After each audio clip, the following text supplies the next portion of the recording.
call to order the Avon Town Council meeting for April 13th, 2023. Please join me and rise for the Pledge of Allegiance. Please rise and join me for the Pledge of Allegiance. There we go. I pledge allegiance to the flag of the United States of America and to the republic for which it stands, one nation, under God, indivisible, with liberty and justice for all. Julie, would you mind taking a roll call, please? Get organized here. Steve Eisenbarth. Here. Greg Zuzan. Present. Robert Pope. Present. Don Loudon. Present. Tim Roberts. All right, we have a quorum.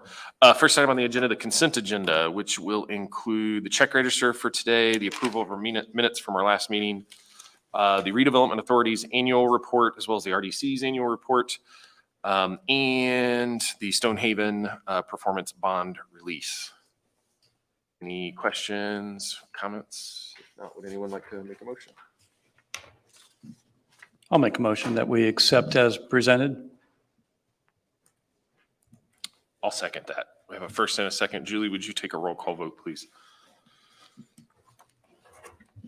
Steve Eisenbarth. 4. Don Loudon. 4. Greg Zuzan. 4. Robert Pope. 4. Next item on the agenda is the first of 2 public comment opportunities. You may comment on items on the agenda that are not a public hearing or in a specific matter within the council's jurisdiction. Please come forward to the microphone, state your name and address, and limit your time to 3 minutes. Hi there, Beverly Stafford, 1887 Sweet Gum Drive. Make sure the green light's on. The red light's on, so. does that Hit the button. Yes, ma'am. Thank you. Okay, Beverly, oh, that's real loud. Beverly Stafford, 1887 Sweet Gum Drive, Avon, Indiana, 46123. So I'm here for 2 reasons tonight. The first being that there was a holiday earlier this week that you may have missed. It was actually Be Kind to Lawyer Day on Tuesday, April the 11th. It's an international holiday. So if you missed well wishes for Mitchell, I would encourage you to be extra nice to him tonight. The second is a special invitation to participate in an event here at the Avon Town Hall Park. The event is a luminaria ceremony and walk to honor our loved ones who've been impacted by cancer. As I said, it's here at the park. It will be a lap around the lake behind the town hall on Monday, May the 8th. It'll be at dusk, and I'm giving you information so you don't have to take notes. So why are we doing this? 1 in 2 men and 1 in 3 women will be diagnosed with cancer in their lifetime. And I believe that each journey deserves to be honored. And this event gives us the opportunity to come together to do so. Why on May the 8th? On May the 8th, 2009, Evan Huskisson was 11 years old. And he was also the honorary master of ceremonies at the Relay for Life of Avon here at the Town Hall Park. For those of you who don't know, I know you were there, Mr. Susan, several times, but the park used to host the American Cancer Society's Relay for Life every year. And there was a luminaria ceremony, 24 hours, this 24-hour event. We did all kinds of stuff. And Evan was our master of ceremonies as a cancer survivor. And I mentioned he was 11. Unfortunately, later that year, he had a reoccurrence of his cancer, and he passed away shortly before the following year's relay. And that event was so important to him, and leading the luminaria was so important to him, that every year continued, his family has walked a lap on May the 8th to honor Evan. And this year is extra special because, or it's not special, I don't know how to say that. This year marks that he's been gone longer than he was alive. It's a tough one for his family. And so I've always had it on my heart to do something to honor Evan. And I think this is a cool opportunity for us to honor everyone who's battled cancer and show his family that we have not forgotten Evan. So what I've brought for you tonight is a bag that you can write the name, or you can take it home and decorate it, put a picture of your loved one. I just would like to have it back before May the 8th. I would love to have you join us on May the 8th. There'll be a brief ceremony before, and then we'll walk around the lake together.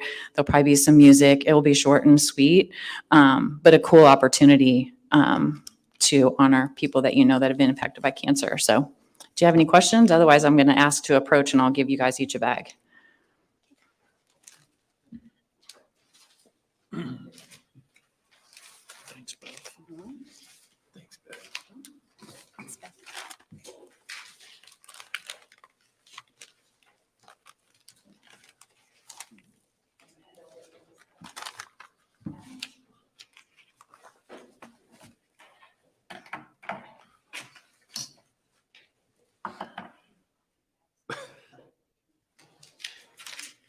Thanks, Bev. Thanks, Bev. Anyone else?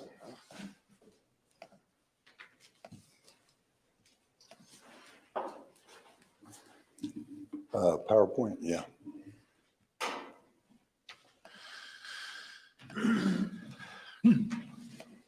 My name is Tim Pettigrew. I live at 8854 Prairie Trail. Today I'd like to talk about the UDO. If you take a look on section 2.1A residential districts, we've defined what each of those residential districts mean. So there's the definition of R1, R2, and I'm primarily concerned with single-family detached residential. So in the ordinance needs to be modified, specifically define new construction of single-family detached rental residential neighborhoods. So to protect the value of existing adjacent residential neighborhood homes. What this boils down to is you have homeowner neighborhoods and you also have rental property neighborhoods that are coming to our town. So rental property neighborhoods are businesses. So in the UDO, we gone in and listed a bunch of businesses, and we've given the businesses distances. They have to be away from residential districts. So we do things on that. So in the UDO, other towns, cities, investigated solutions to rental neighborhoods. So Greenwood, Greenfield, Hancock County, and Fishers have all been proactive and taken a step to resolve this issue. So we here in Avon need to do the same. So concerns of these cities and towns, devaluation of existing homes, renters have no skin in the game to improve the city or town. Rental neighborhoods drive the cost of rental properties higher, increased crime rates, increased traffic congestion, eliminating the American dream of home ownership. So options for resolution: add a separate residential district classifications for new construction rental neighborhood businesses with restrictions. And that is what is taking place in other towns. Require HOA restrictions on rental neighborhood businesses proposed by the petitioner and then to be approved by the town of Avon prior to construction to ensure neighborhood quality. Enforcement will be through the HOA. The HOA is their own independent jurisdiction on it, and changes to the covenant must be approved prior to any changes, and it's got to go through Avon. I'm just getting into this. I'm sure you guys got other ideas what it'll take to help resolve this issue. So please consider taking action to preserve the value of our homes. Thank you for your time. Thank you. Anyone else? We'll go ahead and close that section of public comment, move on to department updates. Looks like Bill's taking it first. That's right. Bill Peoples, I'm the planning director of the town. You have Mike's report. I'm not good at questions on that report. We did have 55 building permits issued. No single family residential permits this last month, although we do have year to date, I believe, 25. The reported construction value of all the activity is about $24 million. And the revenue that we were able to generate was about $30,000 for the month of March. The Plan Commission has, I believe, 7 items on the agenda for the April meeting. We do have one of them that's that I've already understood that there's going to be some remonstrance, and that's Plaza 267. It's a multi-tenant retail center on Avon Avenue, just a little bit north of 36. It's a DPR, and it's actually a pretty good DPR. It looks like it complies with the ordinance. I don't have any issues with the development, but I've already had about four people come in and talked to me about that one. Is that Cut- the land right there across from Marshall Meese? Yeah. Yeah, it's a neat little shopping center. It's going to have, Cabin Coffee is going to have a small sort of drive-through kiosk in it, and then an Indian grocery, an Indian restaurant, and the rest of it's going to be vacant and ready for tenant spaces. But it's right there on Maple Avenue, north of Maple Avenue on the east side of the road.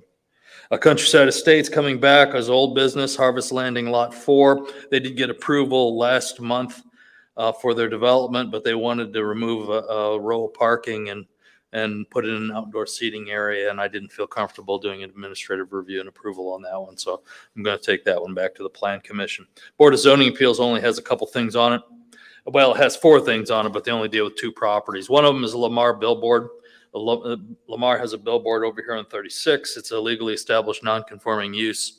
They want to change out the face on that and make it one of the digital billboards. Because 36 overlay doesn't allow billboards in the 36 district, they're going to have that's an intensification of the use, and therefore they had to file a use variance, and that billboard is within 600 feet of a residential district, and those digital billboards are illuminated, so they need to get 2 variances for that. And finally, there is another land use on Kingston Street. Ray Skillman wants to put in a storage lot, just like the other development or the other used car dealerships and new car dealerships there have a lot. Unfortunately, his lot's owned industrially, so he has to go through a couple of little hoops that those other ones didn't have to go through. That's it. If you have any questions, I'd be happy to answer those questions.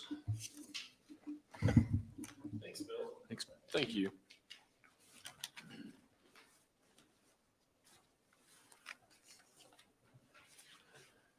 Good evening, Shelby Marshall, Parks Director.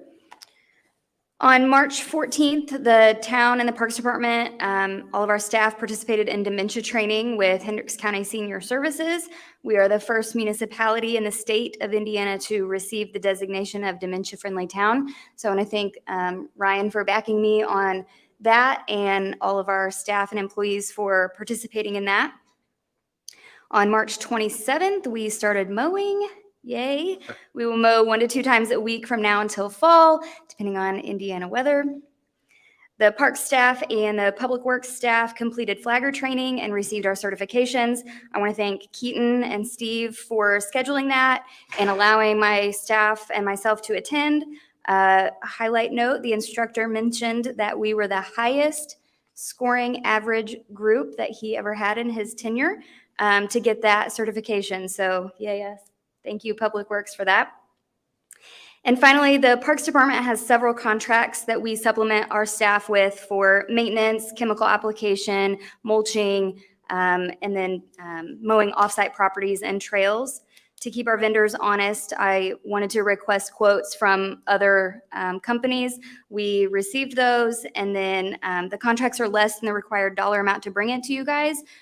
So if you want to talk about those, I have them, but All Terrain was, again, the most cost-effective company, so we're going to go ahead and use them again this year. I'll take any questions.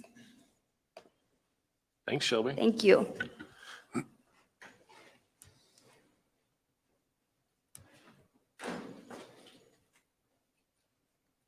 Steve Moore, Public Works Director. Yeah, the biggest news is we got awarded the Community Crossings Grant. That's $992,354.89 that we get to couple with our money for additional paving this year. As part of that program, that we are now going to pave all of Raceway Road in the town limits, including lowering the clearance or increasing the clearance underneath the CSX underpass. On that note, we actually did install some blinking clearance lights on Raceway Road, and actually in social media, I think we're getting some kudos for that. I don't know if you've been past there or not, but it's the clearance sign that has the LED lights on the perimeter, and they flash 24/7. So there's one by 36 on Raceway, and there's one by the roundabout at 100 South in Raceway. Also with the paving will be 900 east from the 200 north roundabout to the north town limits, Cow Springs Drive from 36 to where it transitions to residential, Beechwood Drive from 36 to Beechwood Center Road, Huron Drive from 36 to Beechwood Center Road, Beechwood Center Road from the west end to the transition where it goes to residential, Gordon Drive from 36 to Alderson, Alderson all the way, and then we also included in here preservative seal for our new 100 South project, so we can protect that investment for like the next 7 years. 100 South reconstruction. The biggest item, and I don't have an answer for you, is pavement markings. Oh my gosh. Almost daily, I'm bugging them about those pavement markings. There is going to be a scheduling meeting tomorrow, so I hope to have the actual date tomorrow. I wouldn't be mad at them if they came out tomorrow, but of course I wouldn't get the notice out, would I, Jared? So yeah, maybe I would be mad. So, no, I actually, anything I could do to get those markings. Anyhow, that's the biggest question there, but they're doing the rest of the trails are paved now. They got all the curb ramps in. They're doing cleanup now, and then they'll have landscaping and then a huge punch list. The Raceway Roundabout, the design is basically complete. They're working on utility coordination now. We have potholing that's going to be done soon to confirm where some of the existing utilities are. Our annual paving from the other CCMG began this week. We have, they're at Ronald Reagan. Then they're going to do Bluewood, Gold Coin, Monterey, and then finally Maple. They should be completed by the end of June. We're trying to add in that safety improvement at Ronald Reagan and 1050. I finally got the final design on those improvements that limits access, because of the issues we've had with accidents there. So we've asked for a change order for that to include in this project. So that should get done in the next 30 or 60 days. 900 East and Angelina Way roundabout design is basically done. We had a field check, and now we're waiting to receive the revised plans from that field check. Dan Jones widening phase 1, they're still doing utility relocation, and it's going pretty well. There will be intermittent lane closures for that utility relocation between now and June 1, and then June 1 is when our phase 1 of traffic does start. And that's when they'll be milling and doing some of the stormwater and stormwater and some of the other excavation operations. So that's coming up. What else we got? Stormwater utility, Cobblestone Springs, that drainage improvement did bid. It came in at $422,000 for one of the options. The option we'll probably accept. And that's basically goes from O'Reilly's to about 6 properties north of it on Cobblestone. So that one's coming forward. MS4 inspections are still going forward. Not a lot of news there. Heavy trash day is Saturday, this Saturday from 9 to 1 at Gable Park. That's 229 South Gable Drive for those who don't know. It's behind Aldi's, if you will. So that's from 9 to 1 this Saturday. Roadside mowing and trash pickup continues. Street sweeping will start next Monday. So we were going to start on Saturday, or it was going to be by Saturday, but we don't want their dumpster to interfere with our heavy trash day. So we're going to push them out to Monday and to start on the following, so this coming Monday. Pothole patching has been ongoing with the Grady Brothers and our own staff. We have a list of areas that we will begin skip patching, which is basically grinding a bigger area and patching maybe a full width of the road for maybe 20 feet, here and there, or maybe even 100 feet. It depends on what it is. That's going to be coming probably in the next couple of weeks. I'll start on that. Traffic sign replacement. We're almost caught up on traffic signs. Then I found more today. So we were trying to keep up with that. We have a contractor that's helping us, but we're also doing our own work too as we're able to. And I think that is about it. Any questions? Where are we, go ahead. Where are we at regarding the county and the bridge on Dan Jones, their portion of that, those improvements? They're hoping to bid it this year. So there's been some question as to timing of our project with the bridge project. And one of the questions was, well, why didn't you wait until they started so you could all do it at the same time? Well, if we waited till they started and we weren't sure when they're started, and they're not sure when they're going to start because of delays with utilities, we would never be right on. You know, we could guess all we want, we'd never be right. And they said, well, then you're going to create an additional problem. Not really. Even if we get done before they get done, we don't have to open up all the lanes to traffic going north or northbound. Southbound will be an immediate improvement as soon as we're done. You know, we'll have the 2 lanes going south, so them not being done won't hurt us that way. But going north, we won't have a bottleneck because we won't open up that additional lane at that point. We'll just channel traffic the way it is. So it's not going to hurt anything. It's just going to be, you know, we have to wait. So the answer is, I think he was talking possibly October-ish. Have you heard anything since then? I think last I heard was he was still hoping to bid it this summer with construction maybe start around October. That's what it was. Yeah. He's still working through some issues. Yeah. So, you know, we don't know for sure. But, yeah, we're prepared for whatever happens with that.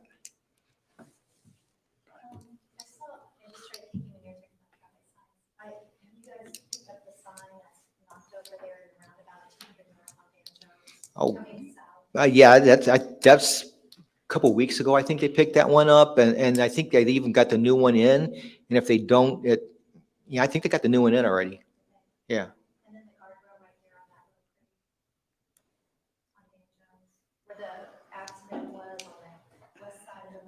Oh, where for the culvert, that's a county project, you know, because that's their culvert. We did place barrels there to protect it, but no, that's the county to repair that. So we'll leave our barrels there until they get it fixed.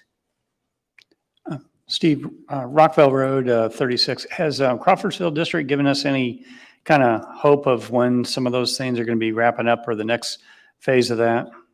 Oh, so the added travel lane project? Yes, the one that's active right now. So the added travel lane project, I'm not sure what the status is. I missed the last update when I kidney stone and I didn't get along real well the other day. So I got blasted. So I'm good now, but I don't know nothing. So Steve, I did get on their last call. I mean, they're working as fast. They've run into some additional utility issues on the outside, which is why they're focused on trying to get the center median done. So they thought about 2 weeks to complete the center median. I mean, they've got some substantial work to do on the outside still. So they were still talking like a July completion date. Now that shouldn't be necessarily that there's a negative impact to the traffic. They're trying to do the center median and then they'll move back out to the outside, which will have less of an impact. But again, I think it was about 2 weeks is what they told us on the center median.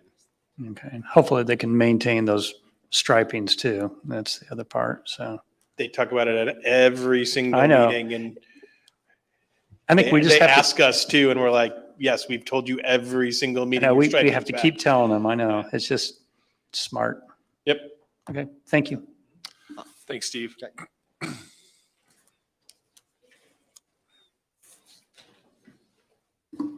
Good evening, Sean Stoops, Chief of Police with Avon Police Department.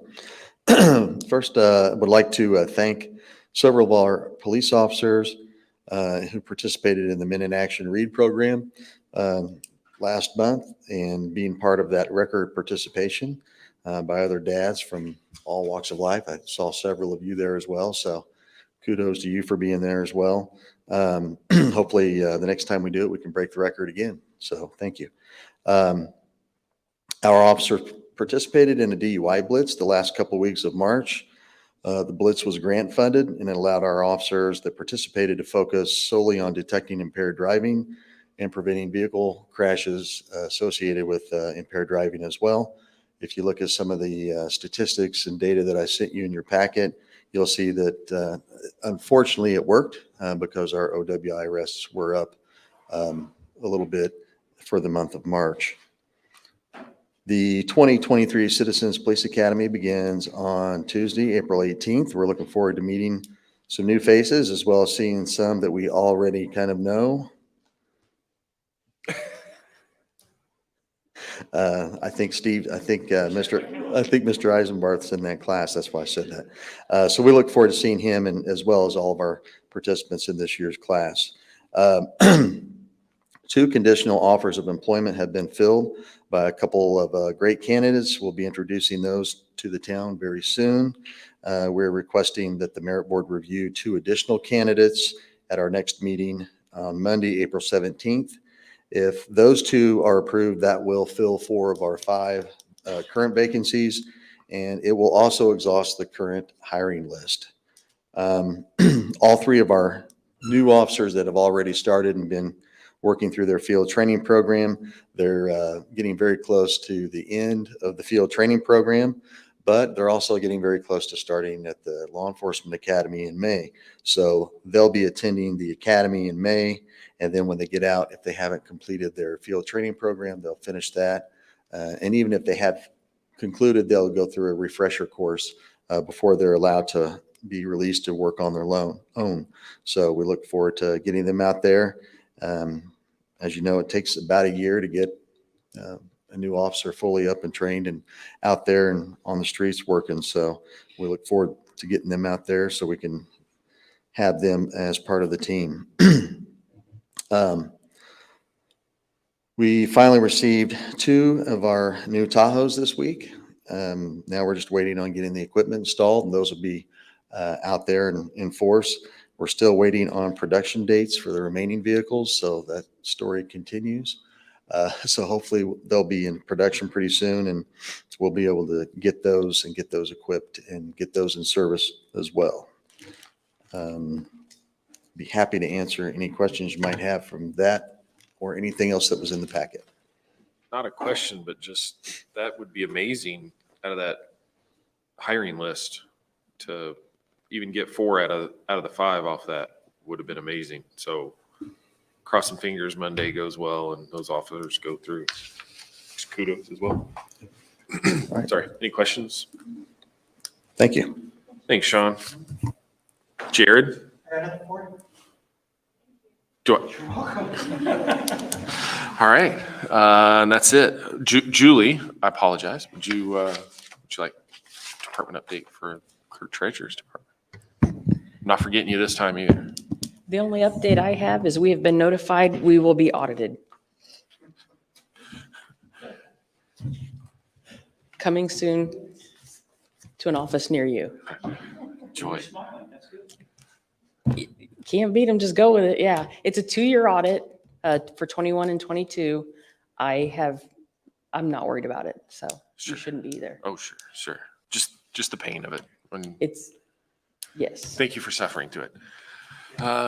Moving on, next item, council comment and liaison reports. We'll start with you, Ms. Loudon. I don't have a lot. I was just going to publicly again thank Steve and his team for going out after those grants, and that really stretches our budget dollars and getting paving done for the residents of the town. So Steve, we appreciate all your hard work. And other than that, chamber board meeting tomorrow morning. Thanks. Mr. Zuzen. The 27th was the legislative breakfast, and then also on the 27th was the Plan Commission meeting. The gentleman that did have this handout here tonight was there, and that's where the American Homes for Rent or American Rental Homes or whatever made their presentation, and there's really nothing the Plan Commission could do. I mean, it checked all the boxes, and so it was approved. What he did present, I have been reading about this as well. Fisher's has got a program out there, and it's really not for anything that has been built or governed by an existing HOA, but it's more for new construction, new HOAs, and reducing the percentage of yays or nays from 75% to a lower percentage number. So I'll talk with Bill about this and see what this is, but this might be something that we can look at. Also was at the chamber luncheon. attended the Workforce and Education Luncheon on the 6th. I want to also give kudos to Steve, Ryan, and the team for the community crossing grants. As I just told Steve, it's one less thing you have to check up on them for. But thank you, I appreciate that. And then lastly, we got an email earlier in the week about one of our employees here, Lori, having cancer and going into treatment. So pray for her and her family. That's all I have. Thanks, Mr. Souza. Mr. Eisenbarth. Not a ton of amount. On the 27th, yes, I did attend the Plan Commission. I thought everyone approached that well, and there was, they started saying what's policy. Bill walked them through everything that what you could do, what you could say. So everything went on the record well, and I agree. And so when it comes to the council, we'll look at it with a different filter on some of those things. I did get an email from the Communications 911 Board, so they are alive and well, and they will have a meeting, is what I'm told. So I was checking my email just to see, can I say when it is? It must be secret, you know, so I feel like I'm on the NSA committee instead of the 911, so, but anyway. As far as the recycling district, there's a ribbon cutting ceremony set for April 26, 11 a.m. For the recycling that's coming up in Lisbon. So you can see me if you want information on that. And that recycling board, everything's going well. Don't think there's really anything else. I think that's all I have. Thanks, Steve. Just a couple things. The collaboration group we met earlier today, nothing real major came out of it.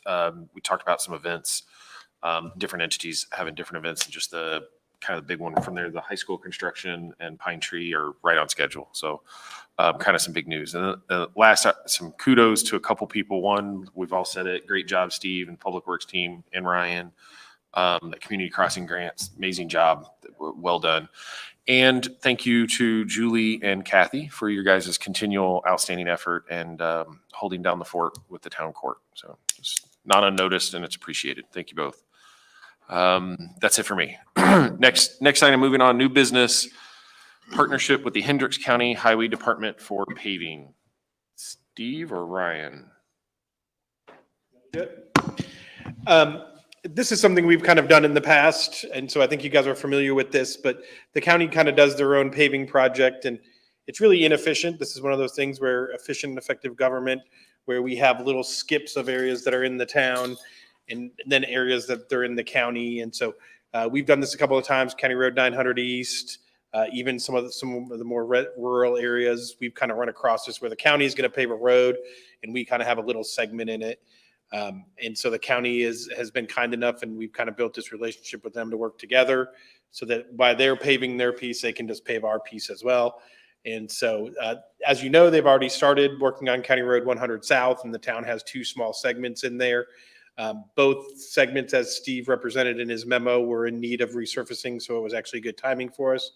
It actually ends up working out to be relatively inexpensive. When we have to jump around and do little pieces, it does make it more expensive for us. You're not able to get as much production.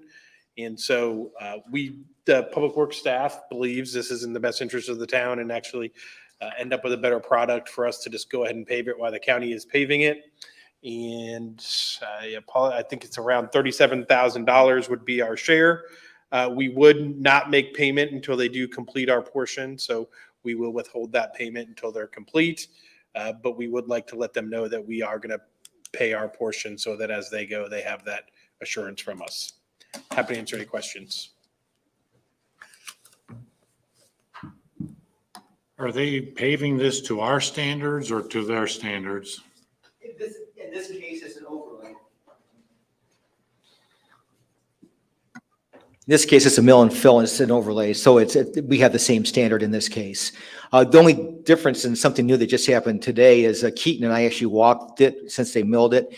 We saw some areas that we weren't super happy with, and they just agreed today to toss on some intermediate course on top of our section so that they'll transition over it, so ours will be a little thicker than it is at other places. So it's going to cost a little bit more than what you have there, but we'll get that out of our other funds. It'll be a small change order, but to answer your question, it's to our standard, but this is even going to be better than that. Well, then you just answered the other question I had too, is Are you inspecting our sections or are we just going by what they say? No, we're going out and we're looking. Thank you. Questions? You know, the counties, they have their email in here, the 1.5-inch overlay looks good. It seems like a good partnership. I have no questions. Would anyone like to make a motion? I'll make a motion that we accept the offer, or I'm sorry, take staff's recommendation for payment to Hendricks County for milling and resurfacing the towns of Avon segments of 100 South between 625 East and Avon Avenue for the amount of $37,267.37. And the funding would be taken from the MVH budget. I would second that if we amend the County Road 525 instead of 625. Did I say, You said 625. oh, I'm reading it as 525 and east. And yes, thank you for that amendment. We have a first and a second. Julie, would you mind taking a roll call vote, please? Don Loudon, For. Greg Zuzen, For, Robert Pope, 4. Steve Eisenbarth, 4. Next item, Beechwood Center warrant analysis. I know you're talking to this one, Steve.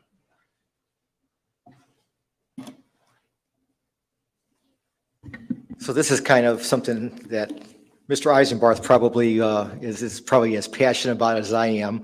It's the flow of traffic, and it's not normal to have a stop condition off of a major road. And in this case, there is one. And it's worked okay when we've had sparse tenancy in that area. But now we're changing what was a former bank to a Chick-fil-A. And I can foresee that there might be additional traffic in that area. So we had a warrant analysis done by an engineering firm to see if, in fact, it would be better if we remove the stop sign for northbound traffic from 36 and instead had the cross traffic stop on Beechwood Center. And that was the analysis that they came up with, that we should change that stop condition. So we need to remove the stop sign that's in the town ordinance on Beechwood Drive, and then add 2 new stop signs on Beechwood Center Road. We're just flipping it. Flipping the pattern that it is now. That is, yeah, all we're doing is flipping the stop condition. So allowing for the free flow of traffic from 36, Sure. and then stopping cross traffic. Makes sense. Any questions for staff? And we need to take a motion on this. I would have assumed this would have been adopting or modifying our ordinances. You're correct. We've just been doing, so we are just doing an introduction then today. Is that correct? No, this is for approval tonight. If you approve it, then an ordinance amending your stop street schedule will come before you at your next meeting. Roger that. Thank you, Mitchell. Would anyone like to make a motion? I'll make a motion that we go with the staff recommendation for modifying the town code to remove the stop sign at Beechwood Drive and Beechwood Center Road and add the stop sign on Beechwood Center Road in the east and west directions. I'll second. We have a first and a second. Julie, would you mind taking roll call vote, please? Greg Zuzen, for, Steve Eisenbarth, 4. Robert Pope, 4. Don Loudon, For. Next item on the agenda, final reading ordinance 2023-04, amending the right-of-way permit fees and annual bonds. I feel like I'm just playing this game between both of you, is it? I got you. Oh, Mitchell, all right, Ordinance. even better. So every time a contractor wants to do any constructing or excavation work in our right of way, they're required to get a permit and also post a bond to ensure that their reconstruction work is in the right of way, meets our standards. In recognition of that, we also understand that certain contractors will do multiple projects throughout the town on a yearly basis. And so what the town allows them to do, instead of putting out a bond for each single project, we allow for an annual bond, which kind of serves a lot like an umbrella insurance policy that covers all their projects simultaneously for that year. These have become increasingly popular in the past couple of years. And as you probably noticed on your way in, construction is not slowing down anytime soon. So to accommodate that, we want to make sure that these contractors have sufficient coverage for their projects at any one time. So staff is recommending simply increasing that minimum annual bond amount from $5,000 to $10,000. Otherwise, this ordinance makes no other changes to our annual bond or right-of-way permit process. This is second reading tonight, and I will welcome any questions you may have. Son, sorry, guys, keeps punching me in the eye. Any questions for Mitchell or staff? Yeah, it makes a lot of sense. You guys modified the changes from last time too, took out city, cleared that up. So that was the only concern I had. Would anyone like to make a motion? Just turn my mic. I'll make a motion, ordinance 2023-04, amending the right-of-way permit annual bonds be accepted as presented. We have a first. Second. Dawn, second. We have a first and a second. Julie, would you take a roll call vote, please? Don Loudon. 4. Robert Pope. 4. Steve Eisenbarth. 4. Greg Zuzen. 4. Next item on the agenda, introduction of ordinance 2023-05, unrestricted opioid settlement fund. I'll handle the next two ordinances kind of simultaneously. As you are aware, the state of Indiana and all the other states as well have begun the process of settling with the manufacturers, distributors, and retailers of opioids. When those settlement checks are cashed, they are sent to the state of Indiana, and the state will then give each community, including the town of Avon, their allotment over the next 18 years. In anticipation of receiving those funds, the state requires you to set up two different funds. One is an unrestricted opioid fund, and the other one is the restricted. The unrestricted, I'll start with because that's easy. You can use those funds for any purpose that you could use your general funds for. The restricted funds can only be used for opioid remediation efforts. And if you don't know what that means, there's an exhibit that's exhaustive 15-page description of what the state means by that. But some highlights are you can allows our officers to conduct training and to have programs, buy more Narcan, and have a lot of efforts to keep these drugs and drug dealers off the street as best as possible. It also allows for treatment and preventative programming, healthcare, and a lot of just programs to kind of combat this crisis that's gone on across the United States. These both are for introduction tonight, and I will welcome any questions that you may have. Any questions for Mitchell or staff? I'm gonna go ahead and combine these then. Let the record show ordinance 2023-05 and ordinance 2023-06 as introduced. Next item on the agenda, legal counsel report. Mr. Ray. That's all I have for you. Thank you. Excellent. Thank you, sir. Next item on the agenda, second opportunity for public comment. If you'd like to speak, please come forward to the microphone, state your name and address, limit your time to 3 minutes. Seeing no rush, we'll close that section of public comment. Next opportunity, council comment. Anyone? I have one. I've received this in the mail from the Avon School Corporation about information about your tax bill. And they reference the Avon's property tax rate in here, which is not an accurate number. So I guess I'm somewhat concerned that they didn't even talk to us prior to mailing these things out, other than maybe the 11th and a half hour before they're to be sent out, to even ask us if this was accurate information. So I don't know if anybody else has seen this, but I believe something has to be said to that school corporation that this is a misleading document and a negative reflection on the town.